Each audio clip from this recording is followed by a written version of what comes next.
শুধু দেহের দুইটা চোখ, হাতের কবজির বাইরের অংশ, পায়ের টখনুর বাইরের অংশ দেখা যাইতো। এখন তাদের মেয়ে লোকেরাও মডার্ন হয়ে গেছে। কি হয়ে গেছে? বুরকা লাগায় কিন্তু মুখ খোলা। আছে না নাই? এই বুরকার কোনো মূল্য আছে? এটা কোনো পর্দা হয়? এখনকার তো বেশিরভাগ বুরকা হইল মুখ খোলা। কি খোলা? একদিকে মুখ খোলা আর একদিকে ওই বুরকা লইয়া মেলা তো যায়। আছে না নাই? নির্লজ্জ, বেহায়া। এই বুরকার কোনো মূল্য আছে?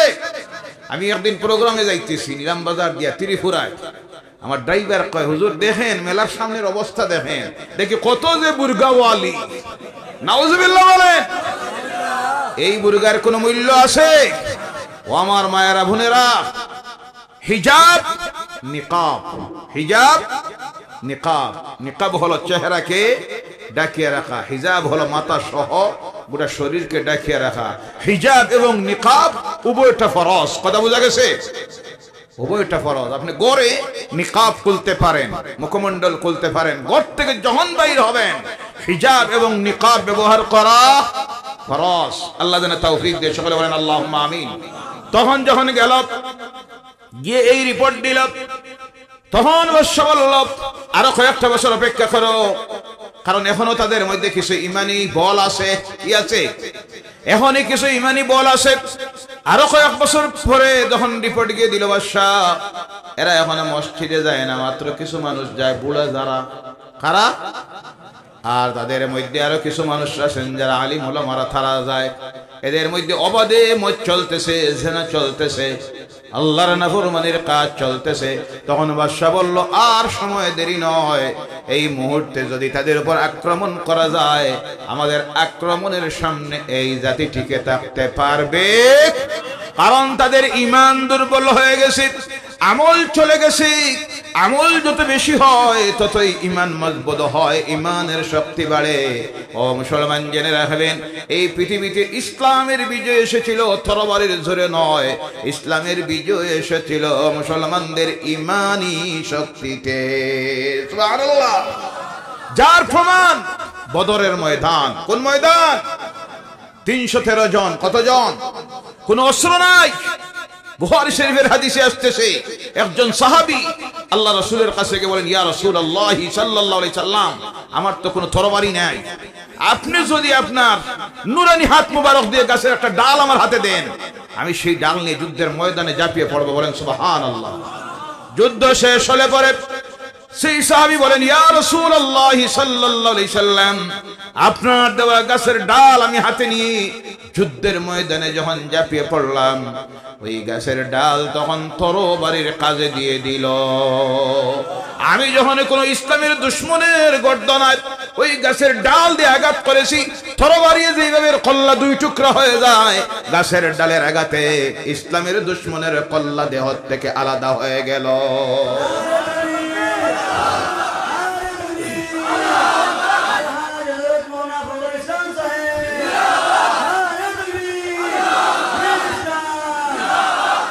সেই ইমানি বল আনতে হলে আমল তৈরি করতে হবে। কি তৈরি করতে হবে? ও মুসলমানেরা, 313 জনের বাহিনী, অস্ত্র নাই, পেটে খাবার নাই, মাথায় একটা হেলমেট দিবেন তাও নাই, সামনে 1000-এর ঊর্ধ্বে সুসজ্জিত বাহিনী, সব ঘোড়ার উটের উপরে সব 450-এর মতো নর্তকীরা পিছনে যুদ্ধের ময়দানে উৎসাহিত করে দেওয়ার জন্য বাজনা বাজাইতেছে, গান গাইতেছে। কিন্তু 313 জন ইমানি শক্তিওয়ালার সামনে 1000 বাহিনী বিপর্যয় হয়ে পরাজিত হলো।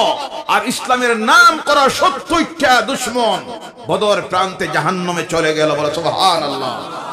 সেই ইমানি শক্তি আনতে হলে মদ চাটতে হবে, সুদ চাটতে হবে, ঘুষ চাটতে হবে। আজকে আফসোস লাগে, সোশ্যাল মিডিয়া বাহির করলে দেখা যায় 1 নম্বরে হিরোইনের ব্যবসায় আমরা। নাউজুবিল্লাহ বললেন না? 2 কোটি টাকার হিরোইন সহ ধরা পড়েছে গত রাত্রিতে 3 জন। নাম বলার দরকার? 20 লক্ষ টাকার গাঞ্জা সহ গতকাল নিলামবাজার পুলিশ গোপন অভিযান চালাইয়া ধরছে। কারা? বোঝা যাননি না? গরু চুরিতে দরিয়া এমন ফিটা দিছে, এটা কোনটা বোঝা যায়? কথা বলেন। হাসবেন না, জাতির চরিত্র অধঃপতনে যাইতে যাইতে কোথায় গিয়ে পৌঁছতেছে।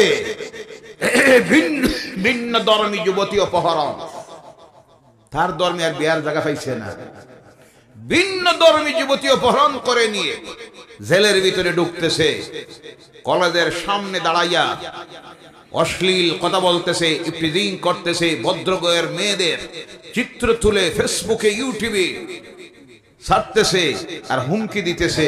এই চরিত্র কার? মুসলমানদের। এই চরিত্র মুসলমানের হতে পারে না। ও মুসলমানেরা, একটা মাত্র উদাহরণ দেই। ও আমার যুবকেরা, তরুণেরা, আল্লাহ রাসূলের কাছে একজন খ্রিস্টান যুবক সে আল্লাহর দ্বীন গ্রহণ করেছে, করার পরে কলিমা পড়ে আল্লাহ রাসূলকে বলল, ইয়া রাসূলুল্লাহ সাল্লাল্লাহু আলাইহি সাল্লাম, আমাকে কিছু উপদেশ দিন। আল্লাহ রাসূল বললেন, যুবক, রাস্তায় যদি কোনোদিন কোনো অপরিচিত যুবতী মেয়েকে দেখো, অসহায়, রাস্তা হারিয়ে গেছে অথবা কোনো বিপদে পড়েছে, তাকে তুমি নিরাপত্তা দিও এবং তার গন্তব্যস্থলে তুমি নিয়ে পৌঁছাইয়া দিও। সেই নসিহত শুনে যুবক রওনা করেছে, মরুভূমির মাঝে দিয়ে রওনা করেছে। গভীর রাত্রি হয়ে গেছে, পূর্ণিমার চাঁদের জ্যোৎস্নায় দুদুর বালুকারাশির বালুকে জ্বলজ্বল করতেছে। হঠাৎ করে যুবক সাহাবী সামনের দিকে দেখেন একটা মেয়ে লোক আসতেছে। মেয়েটা যখন দেখেছে রাত্রি 12টায়, এই মরুভূমির মাঝে কোনো মানুষ নাই, বাড়ি নাই, কিছুই নাই, একজন যুবক আমার সামনে পড়ে গেছে, চিন্তায় তার ঢুকেছে, ওর হাত থেকে আমার সতীত্ব, আমার নারীত্ব আমি বাঁচানি সম্ভব হবে না, আমি দর্শিত হব, অপহৃত হব, হতে পারে খুন হব। কারণ এই মক্কার জমিন সেই জমিন যেখানে দিনের বেলায় একাকী কোনো মেয়ে লোক ঘর থেকে বাইর হওয়ার সাহস পায়। সেই যুবক যখন দেখেছেন মেয়েটার অবস্থা, সঙ্গে সঙ্গে ডাক দিয়েছেন, মা তুমি ভয় করিও। মেয়ে অবাক হয়ে গেছে, এই মক্কায় মরুভূমিতে রাত 12টায় এই যুবককে আমাকে মা বলে ডাক দিল। যুবতী মেয়ে তার কিনারায় গিয়ে বলে, আপনি কে? এমন যুবক তো মক্কায় নাই, আপনি আমাকে মা বলে কেন সম্বোধন করলেন? তখন যুবকটি বলল, মা এই জন্য তোমাকে আমি মা বলেছি, আমি দেখেছি বোন বললে তোমার ভয় দূর হবে না, তাই তোমার ভয় দূর করার জন্য আমি মা বলেছি। বলো সুবহানাল্লাহ। ও মা, তুমি বলো তো কি অসুবিধায় তুমি পড়ে রাত্রি 12টায় মরুভূমির মাঝে দিয়ে ঘুরতেছ? মেয়েটা তখন বলল, আমি রাস্তা হারিয়ে গেছি, পথ হারিয়ে গিয়েছি। তখন ওই যুবক সাহাবী বলল, অসুবিধা নাই, চলো আমার সঙ্গে, আমি তোমাকে তোমার বাড়িতে নিয়ে পৌঁছাইয়া দিব। রওনা করেছে মেয়েটা আগে আগে, যুবক সাহাবী পিছনে পিছনে। কিছু দূর যাওয়ার পর যুবক সাহাবী বললেন, মা তুমি পিছনে যাও, আমাকে আগে দাও। মেয়ে বলল, আপনি রাস্তা জানবেন কিভাবে? আমার বাড়ির রাস্তা আমি তো জানি। যুবক বললেন, রাস্তা দেখানির প্রয়োজন নাই, রাস্তা দেখানির মালিক একজন আছেন, যার নাম হলো আল্লাহ। রাস্তা দেখানির মালিক কে? তুমি রাস্তা দেখানির প্রয়োজন নাই, তুমি পিছনে যাও। কারণ হলো তুমি যখন আগে আগে যাও তখন আমার অসুবিধা আছে, কারণ তুমি হাঁটতে গিয়ে তোমার পায়ের টখনুর উপরের অংশটা যখন বাইর হয়ে যায়, ওর দিকে কোনো সময় আমার চোখের দৃষ্টিটা পড়ে যায়, তুমি পরনারী, তোমার ওই অঙ্গের দিকে আমার দৃষ্টি দেওয়া হলো হারাম। আমার ভয় হয় কিয়ামতের দিন আল্লাহ যদি জিজ্ঞাসা করে, সেই রাত্রিতে অপরিচিতা বেগানা নারীকে তুমি বাড়িতে নিয়ে পৌঁছে দেওয়ার সময় তার দেহের সেই অঙ্গ যেটা দেখানো ফরজ ছিল তার দিকে তুমি দৃষ্টি দিয়েছিলে, কিয়ামতের দিন আমি আমার আল্লাহর কাছে জবাব দিতে পারবো? ও যুবকেরা, একটা বার খেয়াল করো, যারা যে কিছু যুবক আছে, বেশিরভাগ আমার সমাজের হাই স্কুলের গেটের সামনে, কলেজের সামনে কোনো কাজ নাই, ডিউটি নাই, এতিমি আল্লাহ উবাইয়া ছাই রয়ে আছে না? নাই। আল্লাহ হেদায়েত করুক। ইফতিজিং এর মতো নাফরমানি গুনায় সবচেয়ে বেশি আমার সমাজের যুবকেরা জড়িত। আল্লাহ এদেরকে হেদায়েত করুক। চলে বলেন আল্লাহুম্মা আমিন। এবার মেয়েটাকে নিয়ে তার বাড়ি থেকে পৌঁছে গেছে। পৌঁছে যাওয়ার পর মেয়েটা গভীর রাত্রিতে ঘরের দরজায় গিয়ে তার মা বাপকে ডাকা দিয়েছে। মা বাপ দরজা খুলেছে, খোলার পরে দেখে মেয়ে এসেছে আর সঙ্গে একজন যুবক। বুঝতে আর অসুবিধা নাই, আমার মেয়েটা সতীত্ব হারাইয়ে দিয়েছে, দর্শিতা হয়ে গেছে, এটা স্বাভাবিক। তখন মেয়ে বলল, মা ও আমার আব্বা চিন্তা করবেন না, এই যুবকটা মক্কার অন্যান্য যুবকের মতো নয়। এই যুবক আমাকে রাস্তায় পেয়ে নিরাপত্তা দিয়ে দিয়ে বাড়িতে আনি পৌঁছাইয়া দিয়েছে। তখন তার মা বাপ দুইজন বাইর হয়, এসে জিজ্ঞাসা করে, ও যুবক তুমি কোন যুবক, এমন যুবক তো মক্কায় নাই। তখন ওই যুবক বলল, ও মায়া আর বাবা, আপনারা মনে হয় আমাকে চিনেন নাই, আমার ধর্ম হলো ইসলাম। আর জোরে বলেন সুবহানাল্লাহ। আমার ধর্ম হলো ইসলাম। এইমাত্র আমি কালেমা পড়ে মুসলমান হয়েছে বিশ্বনবী মুহাম্মদ রাসূলুল্লাহ সাল্লাল্লাহু আলাইহি সাল্লামের কাছে।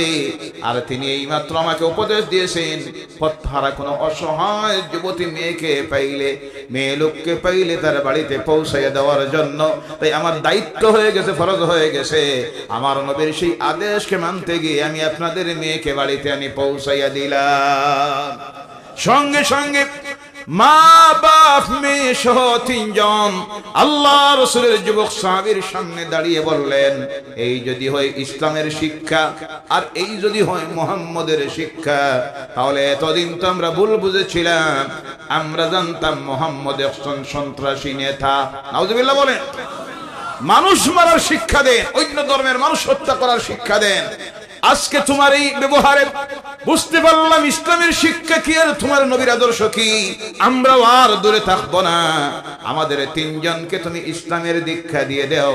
সেই যুবক সাহাবীর হাতে মা মেয়ে বাবা তিনজনে মিলে পড়ে নিল, লা ইলাহা ইল্লাল্লাহু মুহাম্মাদুর রাসূলুল্লাহ, লা ইলাহা লা ইলাহা ইল্লাল্লাহু মুহাম্মাদুর রাসূলুল্লাহ। এর কারণে আমার ভাইরা যুবকেরা, আজকে পৃথিবীর পথহারা মানুষ, ইসলামের দুশমনেরা কোরআন পড়বে না, তাদের ব্রেইনকে ওয়াশ করে দেওয়া হয়েছে। কোরআন হলো সন্ত্রাসীদের গাইড বুক। তারা ইসলামের কাছে এখন আসবে না, কারণ তাদের ভিতরে ঢুকিয়ে দেওয়া হয়ে গেছে ব্রেইন ওয়াশ করে ইসলাম হলো সন্ত্রাসীদের সংগঠন। বলো নাউজুবিল্লাহ। আমার দিকে তাকিয়ে তারা ইসলাম শিখতে যাবে না, কারণ আমার দিকে আলেম ওলামারা, যারা পীর বুজুর্গ, তাদের দিকে দেখলে তারা ভাবে এরা হলো মৌলবাদী, সন্ত্রাসবাদী। বুড়া মুরব্বীর দিকে তারা ছায়া, ইসলাম শিখতে যাবে না, কারণ তারা জানে বুড়া চাচার কাছে কি আছে।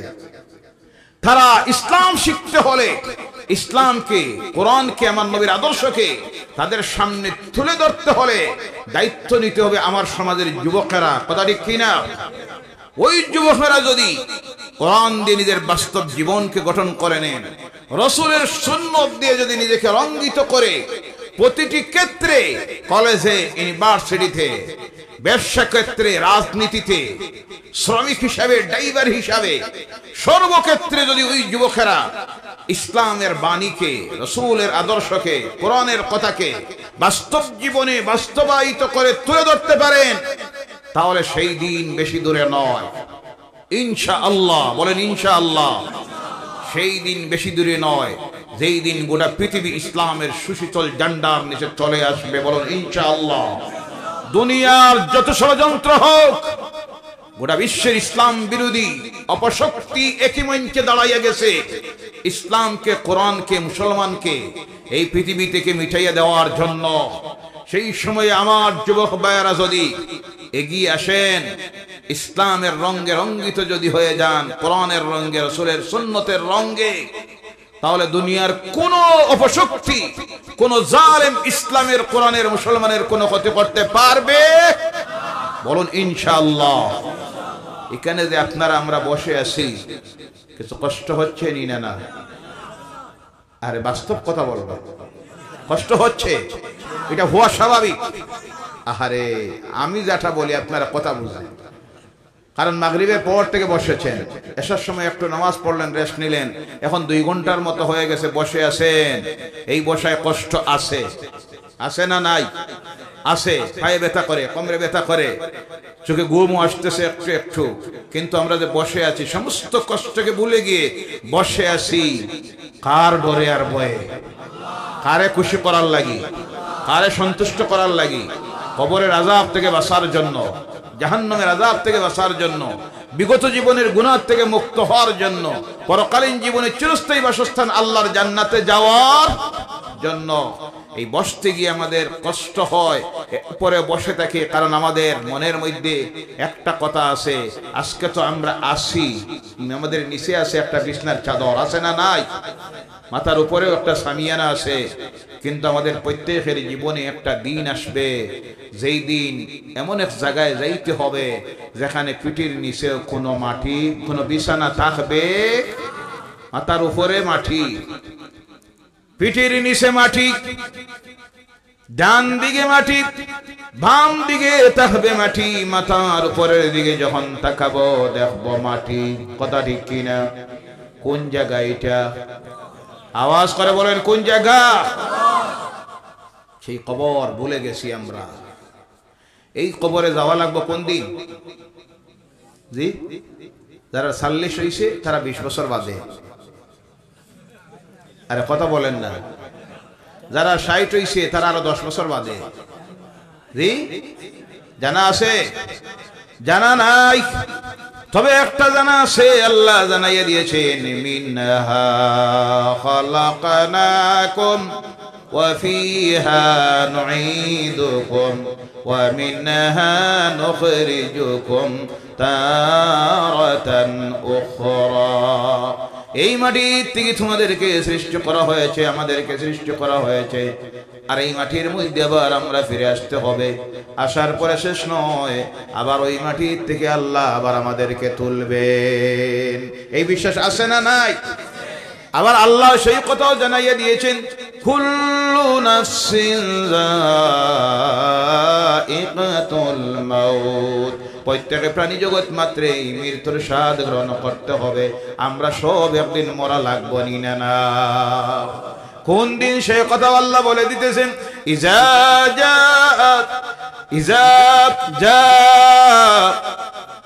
আজালুহুম ফালা ইস্তাখিরুনা সাআতান ওয়ালা ইস্তাকদিমুন। বলো আল্লাহু আকবার। নির্দিষ্ট সময় আছে, সেই নির্দিষ্ট সময় যখন এসে যাবে, 1 সেকেন্ড আল্লাহ বাড়াইয়া দিবে না আর কমাইয়াও দিবে না, আমরা চলে যেতে হবে। আল্লাহ হায়াত দেখ প্রত্যেককে, সকলে বলেন আল্লাহুম্মা আমিন। কিন্তু হতে পারে আজকে এই মাহফিলে যারা বসে আছি, আমাদের জীবনের শেষ মাহফিল হয়ে যাইতে পারেনি না? কথা বলে। আজ থেকে 52 দিন আগে আমার ভাই, বয়স 57 বছর, হাই স্কুলের শিক্ষক, রিটায়ারমেন্টে যাওয়ার 5 বছর বাকি, একটু অসুস্থতা বোধ করলেন, আমি ডাক্তারে নিয়ে আসলাম শিলচর। ডাক্তার দেখাইয়া 5টার সময় গাড়িতে তুলে বাড়িতে বিদায় দিয়া আমি প্রোগ্রামে চলে গেলাম রাতাবাড়িতে। সুস্থ মানুষ।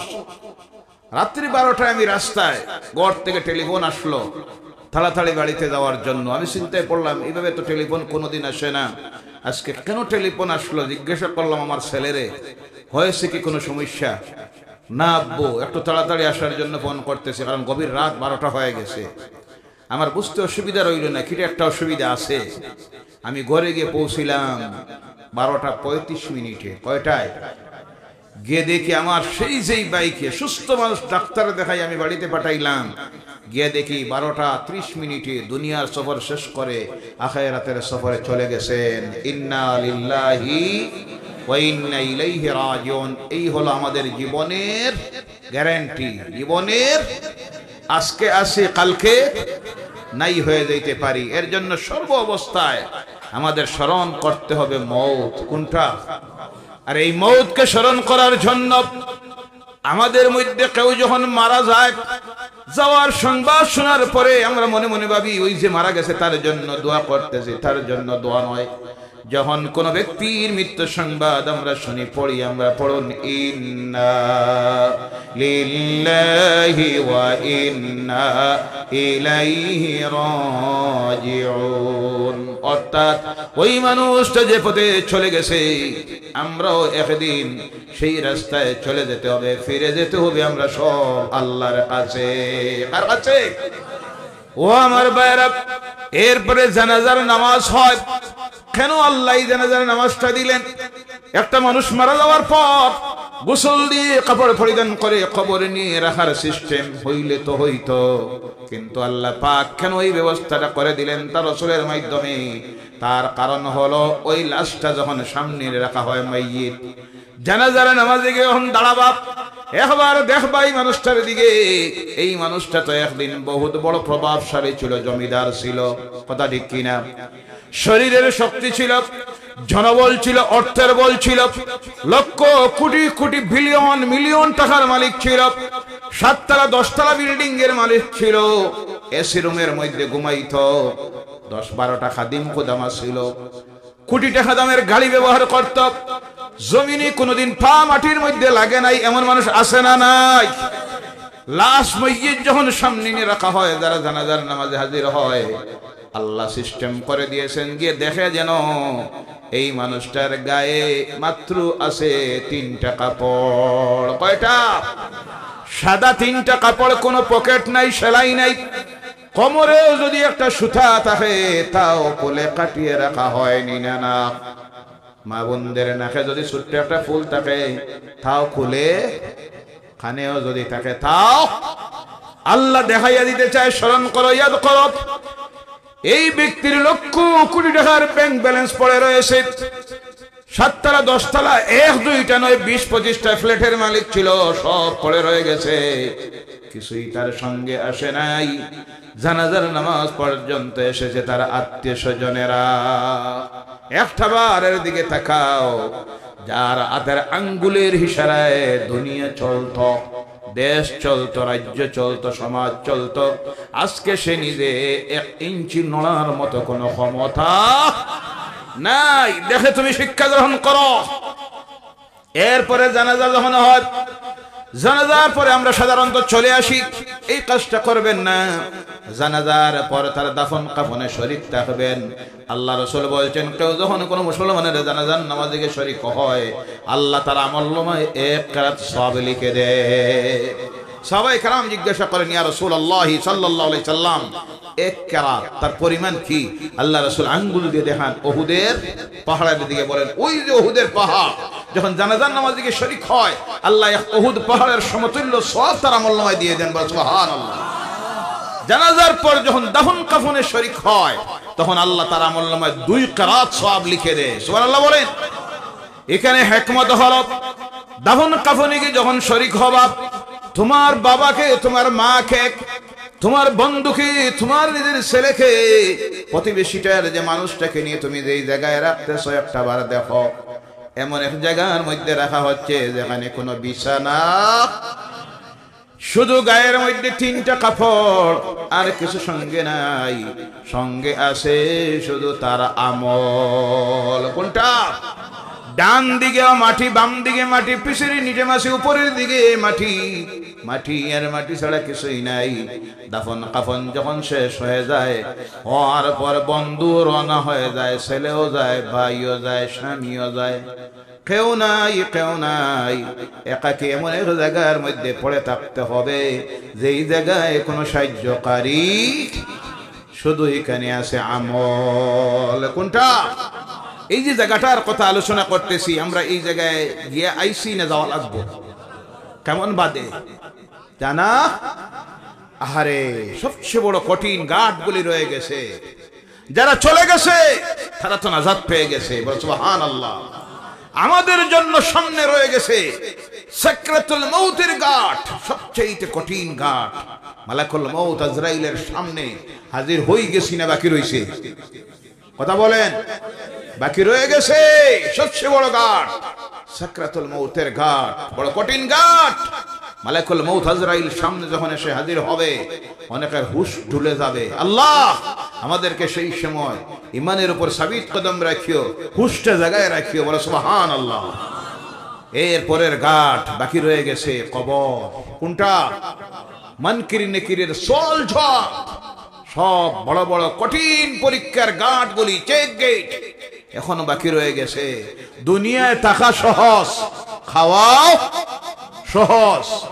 কেউ খায় ভালো খায়, কেউ খারাপ খায়, কেউ 10 তলা বিল্ডিং এ ঘুমায়, কেউ পলিথিনের নিচে ঘুমায়, কেউ 50 লক্ষ টাকা দামের গাড়ি চড়ে, আর কেউ পায়ে হাঁটে, সাইকেল চালায়, কিন্তু 60-70 যেটা নির্দিষ্ট আছে সকলের যায়, কথা বোঝা যায়।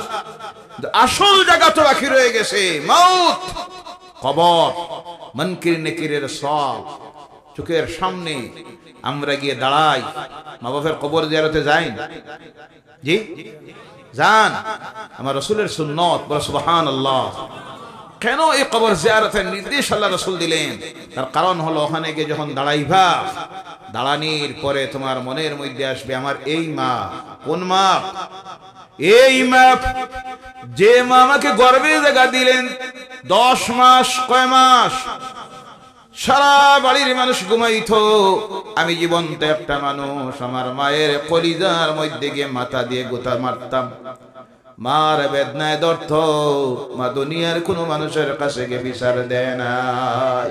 সুবহানাল্লাহ বলেন। মনে আছে? মনে আছে না ভুলে গেছেন?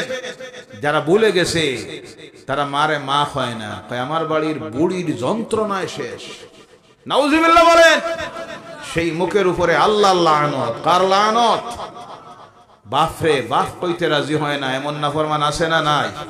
কয় আমার বাড়ির বুড়ার যন্ত্রণা আর সহ্য হন না, কোন দিন নিয়ে এমন ফিটা দিবেন। নাউজুবিল্লাহ বলেন। এইভাবে নাফরমান আওলাদ আছে না নাই? মা বাপের গালে পর্যন্ত দড়িলেন। নাউজুবিল্লাহ বলেন। কারণ এইসব করে বউ ফাইয়া, বেশিরভাগ কোন সময় করে? বউ ফাইয়া। কারণ চিন্তা করে মা মারা গেলে পাওয়া যায়, বাপ মারা গেলে পাওয়া যায়, বউ গেলে আর পাওয়া যায়? জি পাওয়া যায় না। আমি উদাহরণ দিই, খুব ভালো বুঝবেন। এর কারণে তো মা বাপ মারে। মা মারা গেছে, এলাকার প্রতিবেশী শাশি যারা, মায়ের সমবয়সী যারা, তারা আইয়া কয় বাবারে কান্দিস না, মা মারা গেছেন, এটা তো দুনিয়ার নিয়ম, মা মারা গেছেন, চিন্তা করিস না, আমরা তো তোর মার বদলা আছি। জি কথা ঠিক কিনা? বাপ মারা গেছেন, চাচা আছেন, মামু আছেন, বাকি যারা আছেন তারা এই সান্ত্বনা দেয়, কান্দিস না, অসুবিধা নাই, বাপ মারা গেছেন, আমরা তো আছি, তোর বাপের জবাব দিব। বোঝা গেল বাপও পাওয়া গেছে। জি বউ মারা গেছে, কেউ আইয়ানি কইব বাবারে কান্দিস না, তোর বউ মারা গেছে, আজ থেকে আমি তোর বউ আছি, কেউ কইব? এর জন্য চিন্তা করে মা বাপ মারা গেলে পাওয়া যায়, বউ হারাইলে আর পাওয়া যাবে? এরখানে বউয়ের কথায় মা বাপের উপর জুলুমি করে এই মায়ের নাফরমান আছে না নাই? আল্লাহ এদেরকে হেদায়েত করে। সকলে বলেন আল্লাহুম্মা আমিন। স্মরণে রাখবেন, একদিন এই মা আপনাকে আমাকে জন্ম দিতে গিয়ে মার সারা শরীর রক্তে লাল হয়ে গেল, মা বেহুশ হয়ে পড়ে থাকলেন। যখন এই মায়ের হুশ আসলো, প্রথমে মার জবান দিয়ে যে কথা বাইর হয়, আমার গর্ভ থেকে যে নিয়ামতটা জন্ম নিল, আমার বাচ্চাটার চেহারা একটা বার দেখাও। কথা ঠিক কিনা? সেই মার প্রতি তুমি কিভাবে দুর্ব্যবহার করো। ও আমার ভাইরা, আরেকটা কথা ইয়াদ করবেন, অনেক সময় ঘরে বসে, একদিন এমন ছিল রাত্রি 12টার সময় এই মায়ের বুকের উপরে উঠে গিয়া পেশাব করে দিলাম, পায়খানা করে মার বিছনা নষ্ট করে দিলাম। এই মা ঘুম থেকে উঠে গরম জল দিয়ে দৌত করলেন, গরম কাপড় দিয়ে সিনার সঙ্গে জড়াইয়া ধরলেন। দুনিয়ার কাউরের কাছে গিয়ে কোনো বিচার দেন না, আসারও মারেন নাই, গালিও দেন নাই। যখন কান্দা বন্ধ হয় না, ওই মা মুখের মধ্যে দুধ তুলে দিলেন, কান্দা বন্ধ হলো না। সারা বাড়ির মানুষ ঘুমাইল, আর এই মা আপনাকে আমাকে খুলে নিয়ে সারা রাত্রি পায়চারি করে করে কাটাইয়া দিল। কথা দেখি না? এই মা আজকে কবরের গাড়ায়। কোন গাড়ায়? এই জন্য মায়ের কিনারায় গিয়ে দাঁড়াবেন, এই কথাগুলি মনের মধ্যে স্মরণ করবেন। সেই আব্বার কথা মনে করবেন যে আব্বার মাথার থেকে গাম, রোজা ধরে মাথার থেকে গাম পা দিয়ে বাইয়া গেছে, কোনো রুজি নাই। সন্ধ্যার সময় চিন্তা করেন বাড়িতে কিভাবে খালি হাতে যাইতাম, বাড়িতে আওলাদ উপাস, পরীক্ষার পিস দিত, ঈদের কাপড় লইতো, কিছু নাই। রাত 10টা বাজে, আব্বা বাড়িতে আয় না, চিন্তা করে আওলাদ ঘুমাইলে যাইমু, কিভাবে খালি হাতে গিয়ে আমার আওলাদের মুখ দেখাইতাম। আজকে সেই আব্বা অন্ধকার কবরের গাড়ায়। কোন জায়গায়? জীবনের সব কিছু পেয়েছি, যার অবদান তিনি হলেন আব্বা। আজকে শিক্ষিত মৌলানা সাহেব, পীর সাহেব, ডাক্তার, ইঞ্জিনিয়ার, মাস্টার, প্রতিষ্ঠিত ব্যবসায়ী, রাজনীতিবিদ, সব সেই আব্বার অবদান। সেই আব্বা যদি সেই দিন মুখে খাবার তুলে এনে না দিত, কাপড় যদি না দিত, না যদি পড়াইতো, আজ রাস্তায় রাস্তায় বেকার হয়ে পাগল হয়ে আল্লাহর নাফরমান হয়ে ঘুরতাম, কথা ঠিক কিনা? কিন্তু ভুলে যাবেন না, আমরা বলে যাই সেই মা বাপের কবরের জিয়ারতের মধ্যে যাবেন, কিন্তু আমাদের কবরস্থানগুলির অবস্থা বড় আফসোস লাগে, দুঃখ লাগে। বিভিন্ন কবরস্থানে আমরা তো রাত্রে তো যাওয়া সম্ভবই হয় না, কথা ঠিক কিনা? এমন অবস্থা যেখানে গিয়ে ডুবতে গিয়ে ভয় হয়। কিন্তু আলহামদুলিল্লাহ যারা সৌদি আরবে গিয়েছেন, আর সৌদি আরব তো দূরের কথা, আপনি গুয়াহাটিতে যাওয়ার পরে দেখবেন রাজধানী কবরস্থান, আরো বিভিন্ন কবরস্থান এত সুন্দর করে রাস্তা তৈরি করা হয়েছে, প্রোটেকশন দেওয়া হয়েছে, ফুলের গাছ, এত সুন্দর পরিবেশ, যেখানে রাত 12টার সময় গিয়ে কবরে জিয়ারত করতে কোনো অসুবিধা। আমরা প্রাধান্য দেই, কারণ আমরা তো কবর ভুলে গেছি। পরকালকে ভুলে যাওয়ার কারণে আমরা প্রাধান্য দেই যেখানে থাকবো 60-70 বছর, সেই জায়গাকে প্রাধান্য দিই। আমার ঘর সুন্দর করে বানান, অসুবিধা নাই, কিন্তু বেশি প্রাধান্য দিতে হবে যে জায়গায় আমার যাবে হাজার হাজার লক্ষ লক্ষ বছর, যে কবরস্থানে আমার শুয়ে থাকতে হবে। 1 নম্বরে সেখানে থাকার জন্য তৈরি করতে হবে আমল। কোনটা? আওয়াজ করে বলেন কোনটা? আমল। আর 2 নম্বরে যেখানে গিয়ে শুইতে হবে সেখানের তো পরিবেশটা কমপক্ষে এমন বানানোর দরকার যেখানে মানুষকে হাজির হইতে পারে, জিয়ারত করতে পারে। এর জন্য কবরস্থানের হেফাজতের জন্য, মুর্দেগানের মাগফিরাতের উদ্দেশ্যে আজকের যুব সমাজ কর্তৃক আয়োজিত এই মাহফিল। আমরা সেই মাহফিলে এসে হাজির হয়েছি। ওই কবরস্থানে যারা শুয়ে আছেন, আমাদের মা বাপ, দাদা দাদি, নানা নানি, বন্ধু বান্ধব, আত্মীয় স্বজন, এদের এই যেখানে শুয়ে আছেন সেই ঘরের কবরের হেফাজতের জন্য চতুর্দিকে বাউন্ডারি ওয়ালের দরকার। এতে আমরা কিছু শরীক হইতে পারবো নি না? আওয়াজ করে বলেন পারবো নি না? আল্লাহর ওয়াস্তে কেউ উঠবেন না, মাহফিলের সৌন্দর্যতা নষ্ট করবেন না। প্রধান অতিথি রয়ে গেছেন, আর অতিথিরা রয়ে গেছেন। সামান্য সময় আপনাদের কাছে আমি অনুরোধ রাখতেছি, নারাজ হবেন না, বিরক্ত হবেন না। অনেকে অনেক সময় বলে ওয়াজের মাহফিলের নাম নিয়ে, দাওয়াত দিয়ে নিয়ে এরপরে কালেকশন শুরু করা হয়। বিরক্ত হবেন না, ইচ্ছায় আপনারা যারা যারা পারেন 1000, 2000, 5000 করে এই কবরস্থানের বাউন্ডারি ওয়ালের জন্য আরো বিশেষ প্রয়োজন আছে। এই নেক কাজে শরীকদের হতে পাইবেন, আল্লাহ যেন তৌফিক দেয়। সকলে বলেন আল্লাহুম্মা আমিন। আর জোরে বলেন আল্লাহুম্মা আমিন। আর মহব্বতে আল্লাহর নামের জিকির করুন, লা ইলাহা